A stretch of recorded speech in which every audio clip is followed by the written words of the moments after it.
Luego de 3 años y 3 meses de la declaración de una pandemia que paralizó el mundo entero, este 5 de mayo del 2023, la Organización Mundial de la Salud decretó el fin de la emergencia provocada por el COVID-19. El ministro de Salud, Francisco Coma, señaló que se acatarán las recomendaciones de la Organización de la Salud.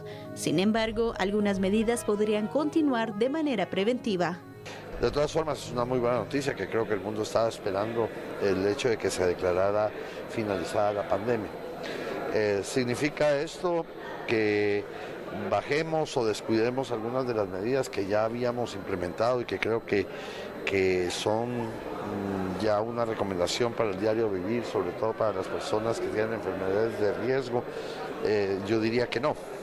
Yo creo que debemos de continuar a título personal con aquellas medidas que consideramos son importantes. Ahora, a nivel del Ministerio de Salud Pública y Asistencia Social, lógicamente nosotros acatamos y seguiremos siempre las recomendaciones de la Organización Mundial de la Salud y por lo tanto pues igual saldremos una vez haya hablado con el señor presidente dando la información de que para nosotros el estado de emergencia por COVID-19 también finaliza. Según el epidemiólogo Edgar Santos de la Dirección de Área de Salud de Guatemala Central, estas acciones podrían facilitar el acceso a la vacuna, aunque aún se analiza si formará parte del esquema de vacunación de enfermedades prevenibles. Tenemos que mantener, como les decía, la vigilancia. ¿Cómo vamos a hacer la vigilancia? A través de la toma de muestras, siempre tal vez no en una forma tan masiva mientras no ocurran otros cambios con el virus. Y también mantener la vacunación, probablemente ya cuando tengamos nuevas vacunas o nueva introducción de vacunas acá al país, pues mantenerla ya no en centros especializados como decir el Mariscal Zavala u otras entidades donde estábamos vacunando masivamente, sino que ya pasará a formar parte del esquema normal de vacunación en los centros de salud y puestos de salud donde se tiene la vacuna para otro tipo de enfermedades que son prevenibles por estos mismos biológicos. El Ministerio de Salud contabilizó durante la emergencia por COVID-19 1.248.823 casos en Guatemala. De estos, 1.227.381 se recuperaron, mientras que 20.196 personas murieron por la enfermedad. Muy bien, vamos a iniciar entonces con este análisis que tenemos sobre uno de los temas que a nivel mundial pues ha dado mucho de qué hablar, el anuncio de la Organización Mundial de la Salud. Yo quiero empezar aclarando primero ¿qué es lo que significa esta declaratoria que hace la OMS? Porque algunos lo interpretan, Fernando, como que se acabó el COVID, vaya, gracias a Dios, ya nos tenemos que descuidar. Y no, el punto es, incluso lo hacía mención la OMS, de la declaratoria de emergencia se finaliza. Así es. Pero los estados no tienen que cerrar los centros de atención porque la enfermedad va a seguir entre nosotros, claro. Va a estar el virus ahí, nos vamos a poder contagiar también. Entonces, el punto es aprender a vivir con la enfermedad, tomar ciertas precauciones también y pues bajar ciertas medidas que se habían tenido. La emergencia como tal pues ya no está a nivel mundial, ¿no? Entonces, más que todo este es el punto, pero no es a decir, bueno, ya los estados que se olviden, la población que se olvide, el COVID desapareció. No, sigue entre nosotros. Creo que tú lo planteas muy bien. La tarea de un estado, sea cual sea este, es velar por la integridad. Y cuando hablamos de integridad, incluye todos los aspectos relevantes hacia la salud de su población.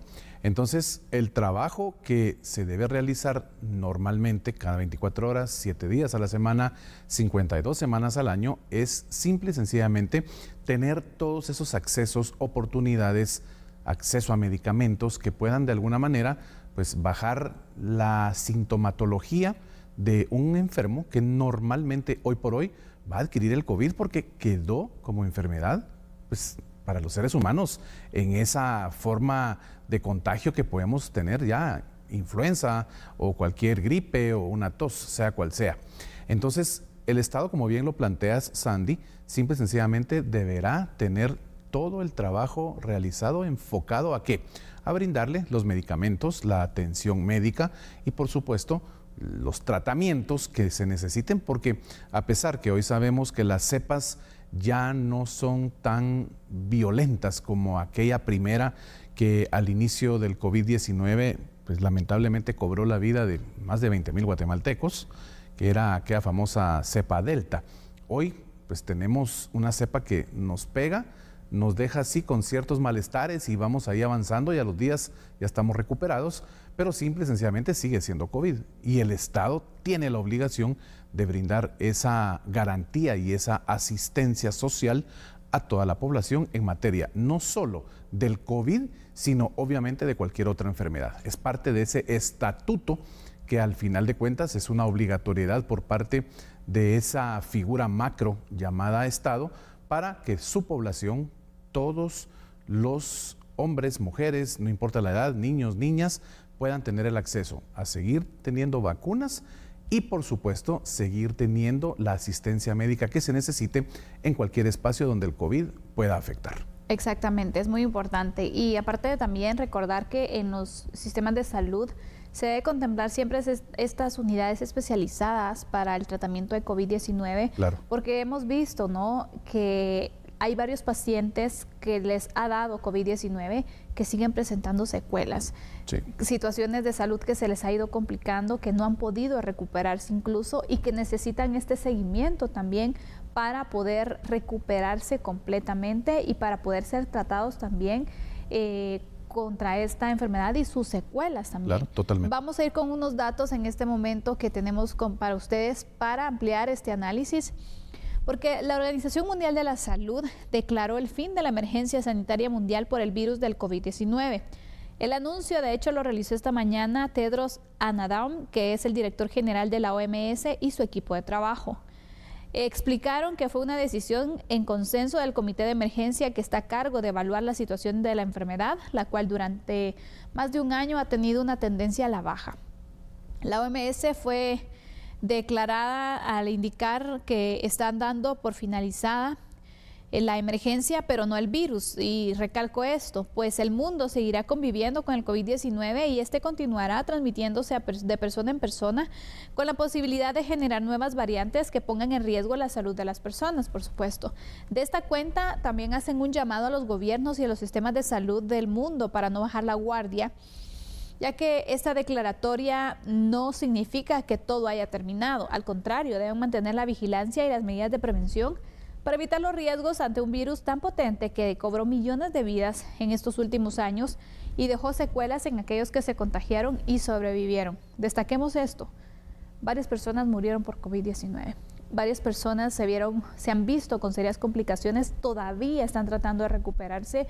Y por lo tanto también hay que tratar con seriedad esta enfermedad, tratar en los temas de prevención, por ejemplo, claro, los tratamientos, el seguimiento a las personas que sufrieron de COVID, porque incluso se ha visto en algunos casos que les dio el año pasado, pero hasta este año están presentando ciertas secuelas que pueden estar ligadas. Entonces también, ¿qué seguimiento se le van a estos casos para que no de esas complicaciones siga muriendo gente, por ejemplo, no directamente del virus, sino de las secuelas que pueden seguir presentando, ¿no? Claro, realmente el sistema de salud guatemalteco, no solo el de nuestro país, sino que al final sistemas de salud alrededor de todo el mundo deben estar muy bien informados con toda la tecnología, con todo el tema de medicamentos y por supuesto esa especialización que se va dando con la investigación día con día, incrementando el acervo cultural de los médicos que realmente han sido esa línea de frente ante la enfermedad, héroes y heroínas que realmente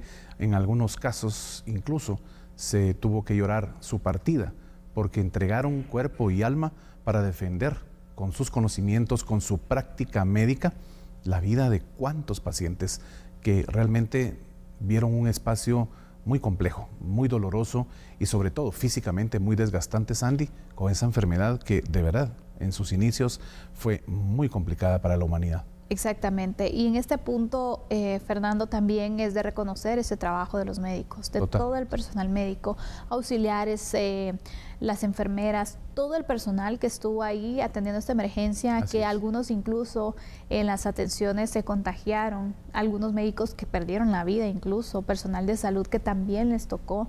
Realmente fue un trabajo arduo el que realizaron, arriesgando su propia vida, doblando incluso turnos, bueno, atendiendo una verdadera emergencia, y son personas que hay que reconocer también ese trabajo que llevaron a cabo ante esta situación tan difícil, esta emergencia tan dura que nadie se la esperaba y que al país le tocó, como a muchos países, improvisar también para poder hacer frente. Así es. Definitivamente nuestro saludo y nuestros respetos para todos ustedes, médicos, todos quienes están del lado de la enfermería, todos quienes pusieron su corazón, su alma por salvar una vida. Y a esos que ya no están con nosotros, pues nuestras oraciones y por supuesto acompañamos a las familias en ese espacio que hoy simplemente con una oración se llena. Y así cerramos este análisis, pero usted quédese con nosotros porque tenemos otra información que compartirles.